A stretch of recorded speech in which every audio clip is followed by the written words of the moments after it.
Hello, thank you so much for tuning into my podcast today. I am your host, Cheyenne Smith, and today we are going to have transformative, real, powerful, relevant, and raw conversation.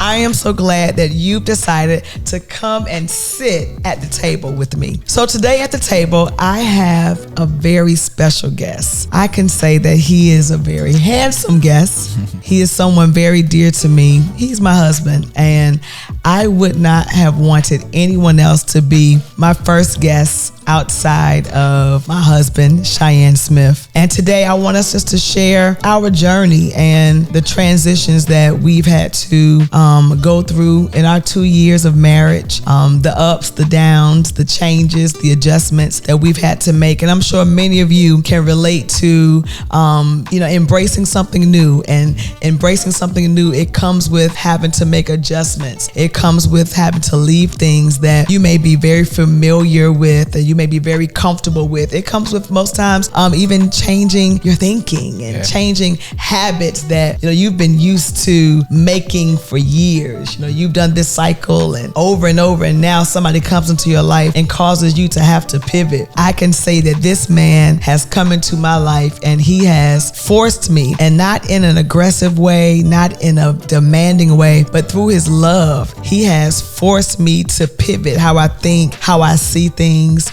even how I love, how I respond. He is just my God-sent blessing, and I am grateful to have 2 years with him, and I'm looking forward to so many more years with this man. So, Cheyenne, how you doing today? Well, first I want to say that was an awesome introduction. That was so sweet of you. But I'm so excited, one, for you and to be your first person to be on your podcast. That is such amazing. You know so many people, and you could have had anybody, but I am just excited and I am honored to be on your show today. But I'm doing awesome because you're here with me, baby.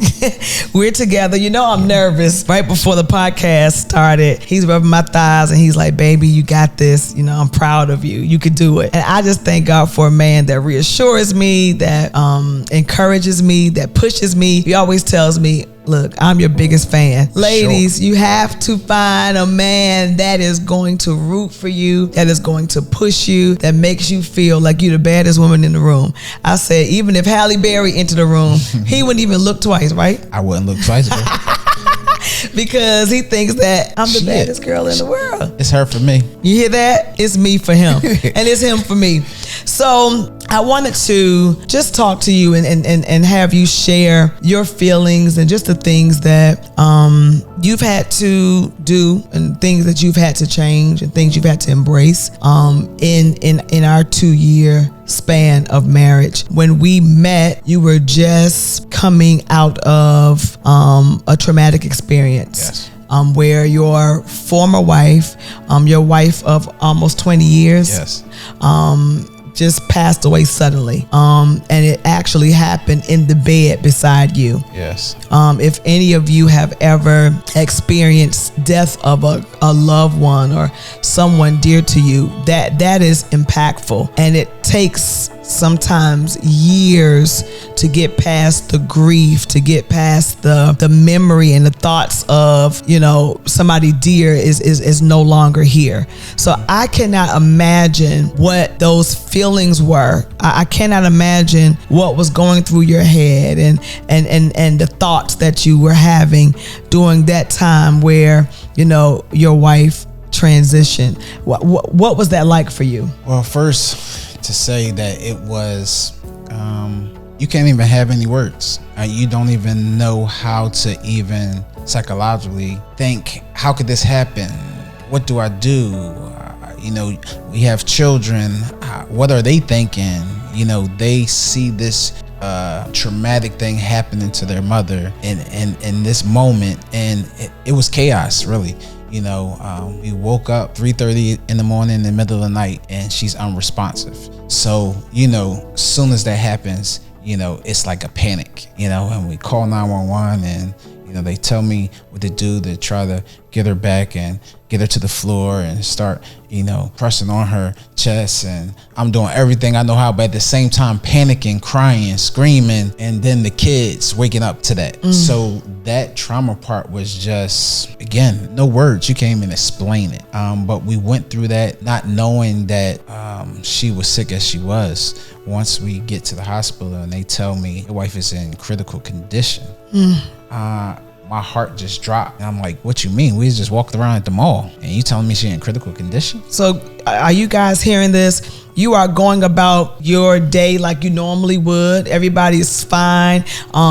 They were out shopping, getting ready for the kids. It was school season. So they're out getting school clothes, getting school shoes, and they're out as a family doing what they do. And then that night, she's not feeling well. You would never think, or the thought does not come to your mind that the next day she's going to be in a hospital and we're going to be praying for her to live. Yeah. And that's how life happens, man. We can't plan how life is going to play out. I don't care how perfect we think we have everything lined up. I don't care how healthy we may think we are. I don't care how much money we may have saved. I don't care how many people we may know and how many, shoulders we can rub. Man, you cannot stop life from happening. And that's why it is so important and so imperative that we live a life where we have no regrets, where we have thoughts of, man, I shoulda, coulda, woulda.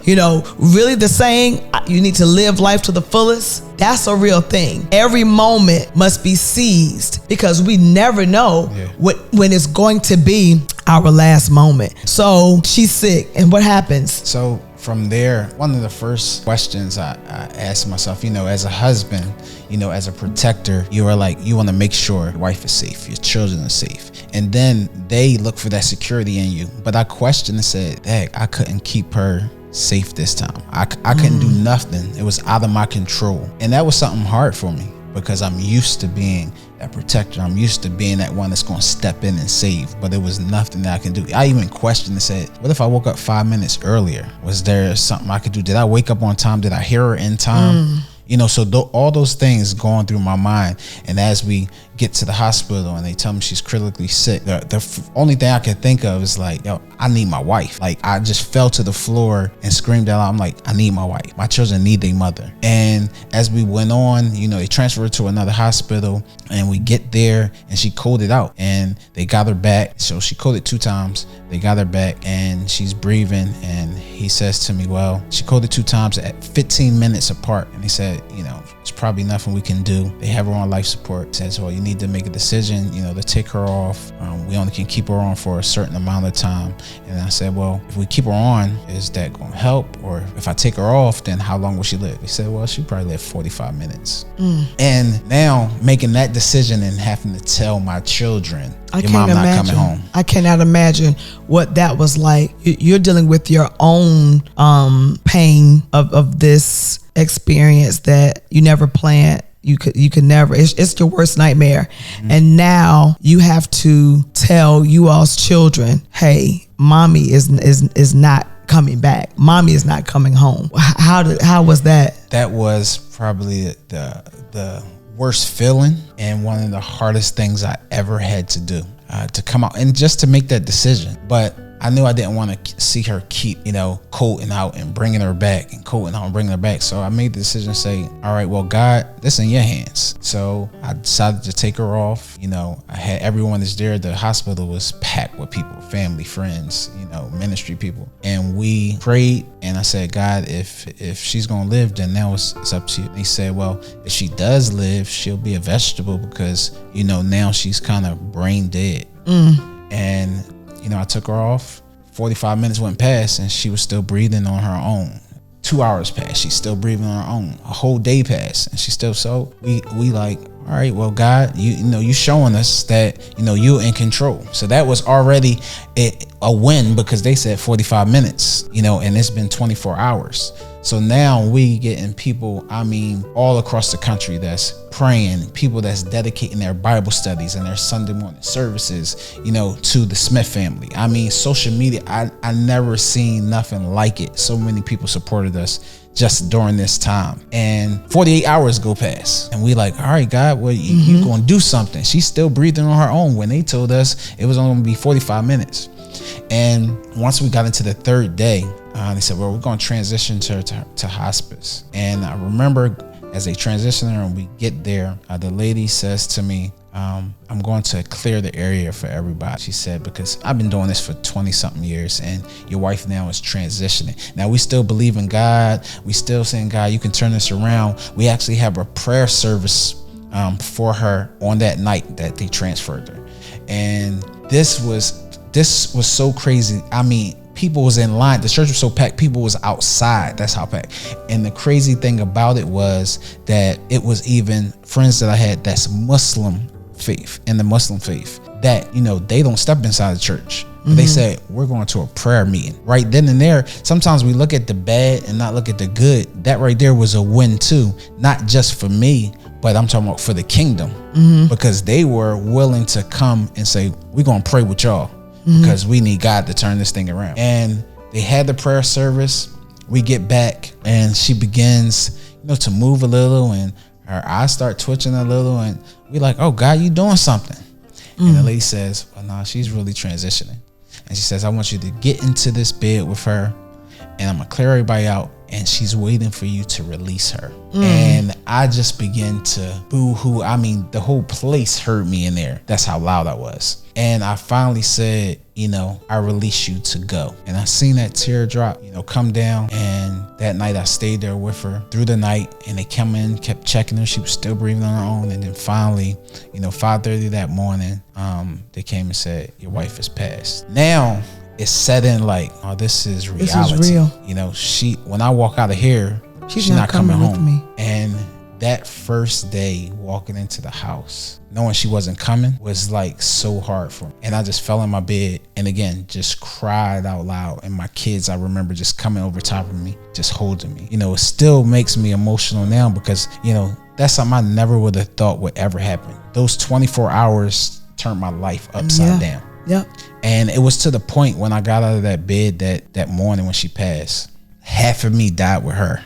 And it was just such a grief that was on me that, again, it's no words that you can even explain how you feel. Yeah, I don't think anyone will understand it unless you've gone through it. I can see the picture of you in the hospital bed, laying beside her and just crying out, and they can hear you in the hospital, in the hallways of the hospital. I'm sure the nurses and the doctors and probably other patients could feel the pain that was coming out of your mouth. That when it's that kind of pain, it comes from a deep place. Yes. It's a cry that is not just a regular cry like somebody, banged their toe or, their feelings were hurt. This is a cry that comes from the pit of your belly where like, I cannot even live any longer. I'm sure that cry was like, I want to die too. Yeah. And the fact that you had to now adjust to say, I got to live because I have to live for my children.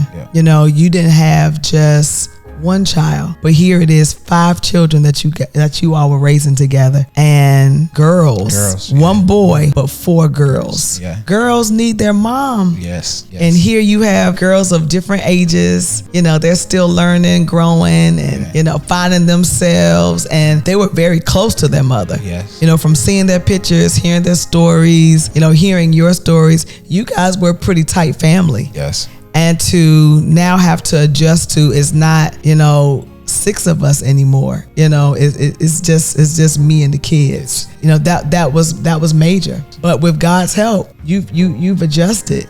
You've transitioned. It's been almost 3 years now. 3 years. It's been 3 years. 3 years. Yeah. And, I'm sure you felt like you were going to die then, but how do you feel now? Well, first I got to say, and I always say that God has sent me a gift in you. during that time, I didn't think marriage was far beyond from thinking that I would be in that, so quick. 6 months after her passing away, God shows up and says, I have something for you. And I can remember during that time, I think he really was just trying to get my mind right, telling me, hey, now I'm sending this to you, and you either grasp it or you let this thing pass you by. Mm-hmm. And it was so strong, like, how when you know something is good for you, and if I let this thing pass me by, I'm going to miss out. Mm-hmm. And at the same time, like, but if I grasp it, it's a little too soon. Right. So I'm like this, like, what do I do? But I just trust God and said, all right, God, I'm in this place of still grieving for my wife, but you send me this amazing woman now that I can say that revive not just me, but revive my children, revive us as a family. And how do I navigate still having a love for her, but now you giving me this new one to love? And that's for most people, that's a challenging thing. Yes. And then people on the outside looking at, well, how can you still love her, but how can you have a new love for her? And then it comes into play. I thank God for you, because you had to be understanding of that. Yes. And most women is not going to be, taking that. You still love her? I don't care what the circumstances is. Yeah.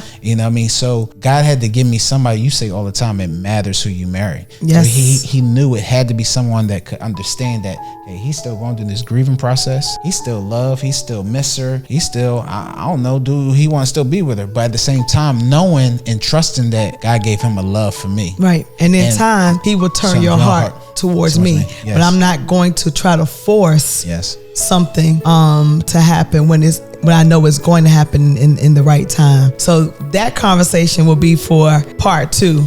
So you guys are going to have to tune into part 2, because I'm telling you, our story, our testimony, our journey is loaded. There's so many lessons. It's very encouraging. It is a testament of God letting you know that I didn't forget about you. It is so redemptive. And I know that it will encourage those of you that feel like all is lost. Did God forget? Can I bounce back? Mm-hmm. Will it ever happen again? Our story, our testimony is an example. We are witnesses that God really can turn your mourning into gladness. Yes. That he can really bring joy out of ashes. And so I thank you guys for joining us today at the table. I thank you, honey, for sitting at the table with me today. And I pray that just being at this table, being in the room with us, that you feel the same love, that wherever you are, you may be watching from your living room, you may be listening from your cell phone in your car, you may be even, on your break at work, and you needed to hear something to lift your spirit. I hope that just being with us at the table, that the same joy and the same love and the same unity that we feel and we sense every time we are here in the studio at this table, that you feel it, that you sense it wherever you are. It is our desire that when you sit at the table with us, that it will be transformative and life-changing for you. Thank you so much for tuning in, and we'll see you next time at the table. You're tuning into this episode of Love and Grief and the process of grieving. Many of you may have gone through this same type of process, and people respond to grief differently. However you go through the process, don't go through it alone. My husband, he sought professional counseling. Yes. He went through therapy, and he did it for a while, and he, took the children through therapy, just so that he can be not just good for them, but good for him.